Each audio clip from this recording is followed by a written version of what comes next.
Uma boa noite a todos nós. Hoje nós vamos falar sobre autodesarmamento. É inevitável que quando a gente escute ou leia o título dessa palestra, a gente não pense no autodesarmamento, principalmente a partir da perspectiva de várias campanhas que aparecem de tempos em tempos nos meios de comunicação, nos campos da sociedade que a gente circula, trazendo a ideia do desarmamento das pessoas no nível da arma. Tirar as armas das pessoas que, por alguma razão, têm uma arma em casa. Aquelas campanhas que tentam, de certa maneira, incentivar as famílias a não dar armas de brinquedo para os seus filhos. Nós sabemos a importância da discussão desses temas, desses debates, mas nós não vamos nos deter a defender ou a pensar sobre esse tipo de desarmamento. Sabemos que existem muitas ideias e muitos argumentos a favor do desarmamento real, desarmamento das armas e das armas de brinquedo, assim como também existem argumentos que, de certa maneira, flexibilizam essa questão, pensando em outros aspectos. Mas nós aqui hoje vamos nos deter a pensar sobre o desarmamento, sobre um ponto de vista que muitas vezes, quando a gente tenta pensar uma solução mágica e uma solução única para os problemas do mundo, como por exemplo, se nós tirarmos todas as armas, não teremos mais violência. Que quando a gente pensa em algo assim, tão rápido, tão mágico, a gente não leva em consideração. Que é algo que, de certa maneira, é um caminho de ida e volta. Por exemplo, nós podemos pensar, cada um pode pensar consigo mesmo. Aqueles que, dentro do seu coração e que, em sua consciência, jamais seriam capazes de agredir um irmão, de agredir talvez um animal com uma arma de fogo, poderiam pensar e poderiam talvez até afirmar que se por acaso tivessem em seu poder uma arma, mesmo tendo a arma na mão, jamais seriam capazes de agredir o seu irmão. Assim como nós sabemos que, se nós temos um indivíduo, um irmão, que é capaz de agredir os seus irmãos, é capaz de agredir algum ser à sua volta, se ele tiver a arma, ele vai agredir. E se nós tirarmos a arma dele, ele vai arrumar outros meios de agredir, já que ele não tem aquele instrumento. Por que nós nos colocamos a pensar a respeito disso? Não é para defender ou não o desarmamento real das pessoas, e sim para que a gente pense que esse termo autodesarmamento, ele é muito verdadeiro na medida em que a gente tem que pensar que o desarmamento ele só pode ser realizado através de uma atitude do indivíduo. Nós só podemos nos autodesarmar. É difícil uma situação em que alguém possa nos encontrar de uma forma passiva e nos desarmar. Só nós podemos nos desarmar. E esse movimento de autodesarmamento é algo que nós temos que trabalhar em nós. E que é, sim, um movimento que vem de dentro para fora. A partir do momento em que eu me desarmo interiormente e que eu trabalho os meus instintos agressivos, é que eu vou conseguir me desarmar no âmbito da arma real, da arma de fogo, ou seja, ou qualquer arma que poderia agredir o meu irmão. Então a gente pode pensar, a partir dessa reflexão, que o que importa quando a gente pensa sobre o autodesarmamento, e principalmente nesse contexto da casa espírita, é na importância da educação, da autoeducação, para que a gente possa se desarmar. Muitas vezes nós temos uma concepção bastante errônea, ou muitas vezes não temos muitos argumentos para pensar sobre a agressividade. E o Espiritismo ele nos ajuda na medida em que esclarece muitas coisas que são da nossa base espiritual. Joana de Ângeles, em diversos livros, trata do tema da agressividade, da agressão e de muitas outras manifestações que tem como base a nossa agressividade, e ela nos coloca que a agressividade é uma emoção, uma energia que faz parte da nossa estrutura animal. Porque nós fazemos parte, de certa maneira, desse reino. E também dele evoluímos. Então, a agressividade, ela faz parte da nossa estrutura animal. E no início da nossa evolução, ela servia principalmente para o ataque e a defesa. E nos animais, a agressividade serve para isso. E está a serviço do instinto de conservação da vida. Porque se um animal, ele não se defender, ele vira alimento do outro animal. E se ele não atacar, ele vai morrer de fome, porque ele só consegue se alimentar na medida em que ele atacar as suas presas. Já quando nós, no estágio em que nos encontramos, podemos pensar na agressividade desde esse ponto de vista, podemos pensar que a agressividade ela serve tanto para que a gente possa nos defender, quanto para que a gente possa conservar a nossa vida. E a agressividade, de certa maneira, ela tem várias maneiras de se manifestar. Nós poderíamos entender, por exemplo, que a agressividade ela precisa ser canalizada. E quando canalizada com ideais de destruição, ideais em que a gente quer, de certa maneira, ferir o nosso irmão, ela vai se manifestar como agressão, ela vai se manifestar como um ato violento. Mas, em outros momentos, digamos que nós tenhamos um ideal de querer ajudar o nosso irmão. Nós temos um irmão lá que está numa situação muito difícil. Se nós não formos agressivos no sentido de sair do nosso lugar de comodidade e irmos até ele para ajudar, nós com certeza não vamos ter uma atitude para conseguir ajudar esse irmão. Então, a agressividade é aquilo que nos movimenta, dependendo do direcionamento que a gente der, tanto para atos agressivos, quanto para atos que constroem, que podem fazer a gente buscar melhores condições na nossa vida. E isso a gente observa desde o momento em que nós nascemos. O bebê, se ele é muito passivo, ele não consegue ter a agressividade, leia-se agressividade e não agressão. A agressividade necessária para botar o seu organismo em movimento e sugar o seio da mãe. E se ele não fizer isso, ele não vai conseguir sobreviver porque não vai se alimentar. Mais tarde, para caminhar, precisa ter a agressividade necessária para levantar-se em pé e dar os primeiros passos. Depois, para ir da escola, precisa sim conseguir ter a agressividade necessária para romper com aquele lugar tão confortável que ele tem na família e ir desbravar novos espaços e novas oportunidades. Assim, na nossa vida, a cada momento nós temos que ser agressivos no sentido de sair do nosso espaço de comodidade e passarmos para condições melhores. Se nós não tivéssemos uma agressividade canalizada para o nosso melhoramento, muito provavelmente essa noite nós estaremos em casa assistindo qualquer coisa na televisão.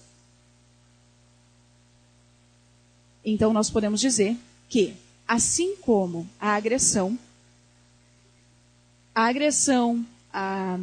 o nosso instinto de revidar, ou todas aquelas manifestações que geram um dano ao nosso irmão, são, de certa maneira, de uma mesma família, que, num outro lado, que lá, talvez de uma outra intensidade, nós podemos dizer, vai se transformar em algo que vai nos levar a construir, vai nos levar a perseverar. Se nós pensássemos, podemos pensar assim, em um eixo zero. Se nós fôssemos para o lado negativo, nós teríamos a agressão, nós teríamos a destruição, nós teríamos todas essas manifestações de agressão. E no lado positivo, nós teríamos isso que nos leva a persistir, isso que nos leva a buscar, isso que nos faz levantar todos os dias da nossa cama e dizer, hoje eu vou agir, eu vou correr atrás daquilo que eu quero e não vou ficar aqui embaixo da coberta, que muitas vezes é mais confortável. Por isso nós vamos pensar hoje sobre um armamento e um desarmamento que é um desarmamento simbólico. não necessariamente seja o desarmamento da arma real. E nós podemos pensar que, em termos da nossa agressividade, muitos de nós, muitas vezes, tomamos uma postura em que nós só agredimos. Estamos o tempo todo prontos a agredir. E qualquer circunstância que se depara na nossa vida, nós estamos agredindo. Também podemos, e outras pessoas se colocam nesse outro ponto, que é uma postura na qual está sempre se defendendo.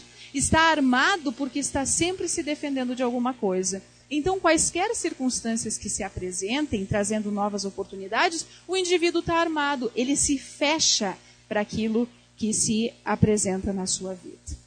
Jesus nos disse: bem-aventurados os brandos e os pacíficos. Quando Jesus nos diz isso, muitas vezes nós podemos confundir brandos e pacíficos com uma certa passividade que a gente observa muitas vezes, tanto em nossa vida como em certos indivíduos. E aí, Joana de Ângeles diz o seguinte, que nós não podemos confundir essa passividade com a pasmaceira que muitos fazem da sua vida.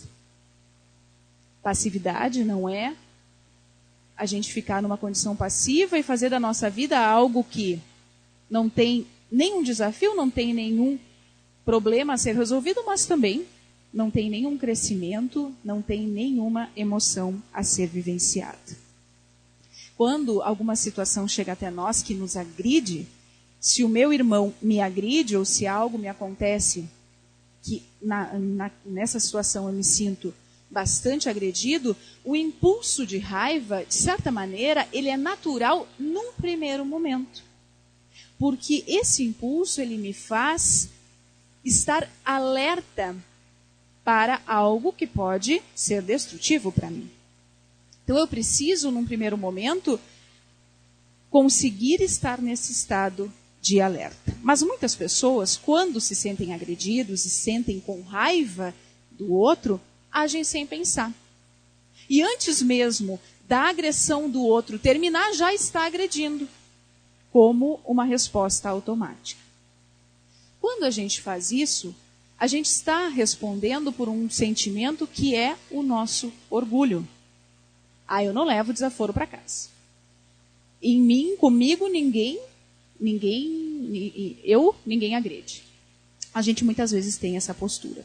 Mas como é o orgulho aquilo que nos move a responder de uma maneira apressada aquilo que nos agride, muitas vezes, quando nós somos injustos na resposta, nós vamos nos sentir muito envergonhados. E mais tarde, muitas vezes, a gente vai ver que a gente foi injusto.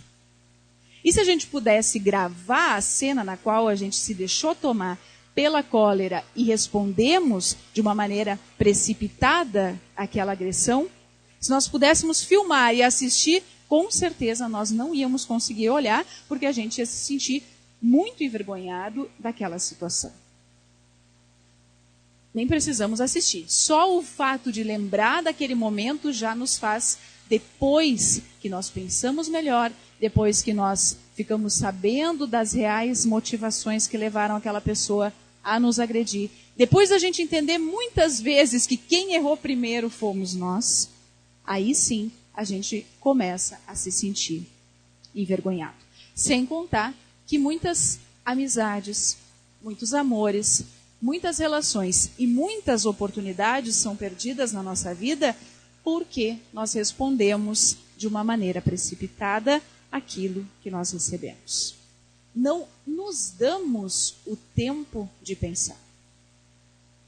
Talvez porque a gente pense que a gente tem que responder na hora. Tem muita gente que diz assim, na hora eu não sei o que dizer, depois que me vem uma coisa que eu penso, por que eu não disse? A gente geralmente pensa isso. Mas aí a gente pode se perguntar, mas por que a gente tem que falar na hora? Por que não pode falar depois? E talvez a gente poder escutar nos dá a oportunidade de sentir aquilo que vai vir daquela situação e depois responder seja algo que a gente está dando uma oportunidade para nós e não só para o outro. Porque depois, tendo pensado, tendo analisado e tendo entendido a situação, quem sabe a gente pode chegar e dizer para outra pessoa, olha, agora eu precisava conversar contigo sobre aquela situação. Com certeza ninguém se fecharia a um momento de conversar novamente sobre uma situação.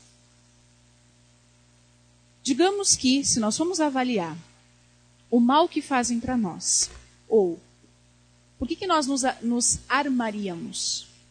Porque temos essa vontade de nos defender das situações? Mas vamos pensar, e se alguém me agredir? Se alguém me agredir e eu devolver a agressão, eu não estou fazendo mais do que me igualar ao outro. Então eu também não tenho o direito de julgar a ação que ele teve. Mas eu também posso não me defender.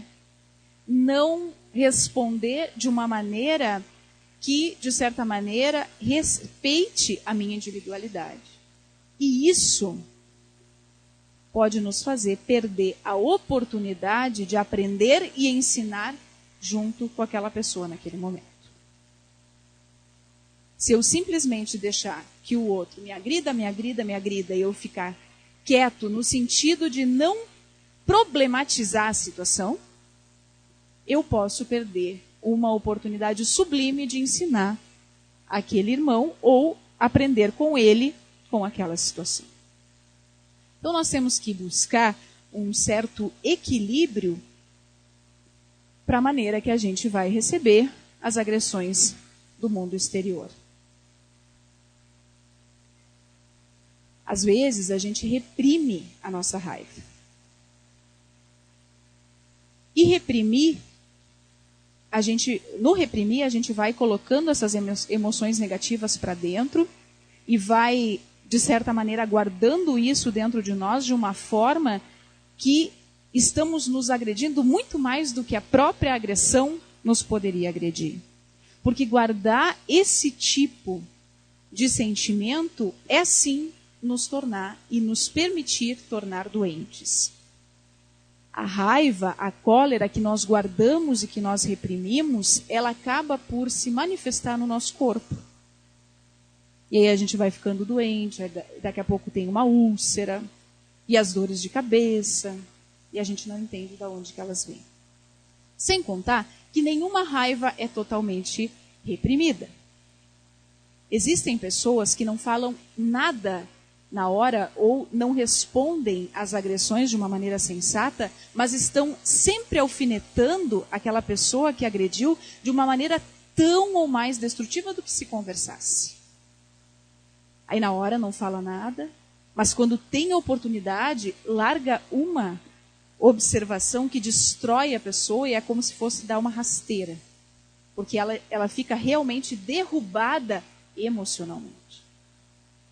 E isso a gente tem que ter um cuidado, porque isso não faz bem nem para o outro, nem para nós. Só nos faz carregar cada vez mais lixo, só nos faz carregar cada vez mais emoções que não servem para nos ajudar. Diferente do fato da gente poder assumir que algo nos agrediu. Você me agrediu com isso que você fez.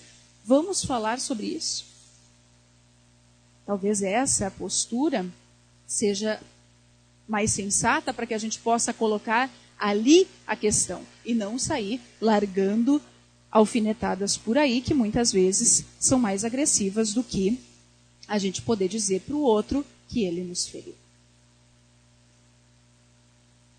É importante que a gente possa compreender o mal que existe em nós e nos outros para que a gente possa se dar o direito de, nesses momentos de raiva, a gente poder reconhecer, eu estou me sentindo agredido, ou que a gente possa entender nos momentos de raiva o porquê que a gente está se sentindo assim também. E nos dar a oportunidade ao outro de aprender com aquela situação, de conseguir resolver aquela questão. Existem pessoas que ficam uma vida, uma outra encarnação, e quem sabe mais 10, sempre com a mesma questão mal resolvida. Por quê? Porque a gente ainda não se dá o direito talvez ainda por orgulho, por egoísmo, de resolver as questões que nos incomodam. É como se todo mundo fosse, nada me atinge, sim, e o fulano também, ele está bem. Ele me agrediu, mas ele está bem. Não é bem assim. Muitas vezes o agressor fica muito pior do que aquele que é agredido. A gente tem que entender a causa do mal e a causa dessa raiva em nós e nos outros. Nós, no início da nossa evolução, por ainda não termos a capacidade intelectual e moral de bem conduzir o nosso livre-arbítrio, muitas vezes escolhemos algumas experiências que nos trazem dor. Mas são justamente essas experiências que nos trazem dor que nos fazem escolher mais tarde as experiências que não vão nos trazer dor. Então, muitas vezes, aquela experiência que foi grotesca, que foi difícil, que foi uma experiência na qual nós fomos maldosos, vai ser justamente aquela experiência que mais tarde vai ser uma reminiscência, vai ser algo que vai nos acompanhar para que a gente tenha aquilo na nossa consciência que nos aponte. Olha, esse não é o melhor caminho. Esse caminho vai te trazer dor. Se você agredir, você vai também sofrer. Então vá pelo outro caminho. Quando Jesus falava sobre a parábola do joio e do trigo, dizendo que o joio e o trigo crescem juntos e só depois de crescidos eles podem ser separados, nós podemos pensar sobre o bem e o mal dentro de nós. Não ignorar que existem experiências não bem-sucedidas que são justamente aquelas experiências que vão nos ajudar a fazer com que o bem dentro de nós possa crescer, possa se tornar uma realidade. Compreendendo isso, é que nós vamos conseguir cada vez mais entender a naturalidade das situações que nos trazem algum problema, algum conflito, algum confronto. Afinal de contas, Deus não coloca e não permite que nenhum confronto nos apareça, seja deparado, sem que haja uma necessidade ou que aquela não seja uma oportunidade para que a gente possa aprender. Essas situações são necessárias. Se a gente não tivesse conflitos uns com os outros, nós não aprenderíamos. Passaríamos a vida inteira como a criança que acha que o mundo está aí para satisfazer os seus desejos. Muitas vezes, na nossa vida, a gente não consegue buscar um equilíbrio. E a gente acha que o equilíbrio poderia ser eliminar de uma vez por todas tudo aquilo que nós carregamos que muitas vezes a gente se envergonha. Mas Joana de Ângeles nos coloca que para tudo na nossa vida nós precisamos passar por um processo de transformação. Não é aniquilar aquilo que existe dentro de nós, não é excluir aquilo que existe dentro de nós, e sim transformar, mudar a forma de fazer com que as coisas que estão dentro passem a agir fora de nós. Esse é o movimento que nós temos que fazer. Se nós andamos armados, nos defendendo de todas as situações, seja porque um dia nós tentamos vivenciar uma relação de amor e aquela pessoa nos agrediu, aquela pessoa nos traiu, não vamos pensar que todas as outras pessoas do mundo que chegarem e baterem na nossa porta vão fazer o mesmo. Ou se o nosso amigo traiu a nossa confiança, que todas as pessoas não são dignas de confiança. Muitas vezes, muito mal nos faz a gente se fechar e se armar para as oportunidades da vida. Deus nos coloca nessa oportunidade da encarnação, da reencarnação, para que a gente possa, no encontro com as oportunidades que Ele nos dá, podermos crescer e evoluir, seja no nosso percurso individual ou então junto com os nossos semelhantes. Agradeço a atenção de todos vocês e desejo a todos, e principalmente a todos nós, uma boa noite.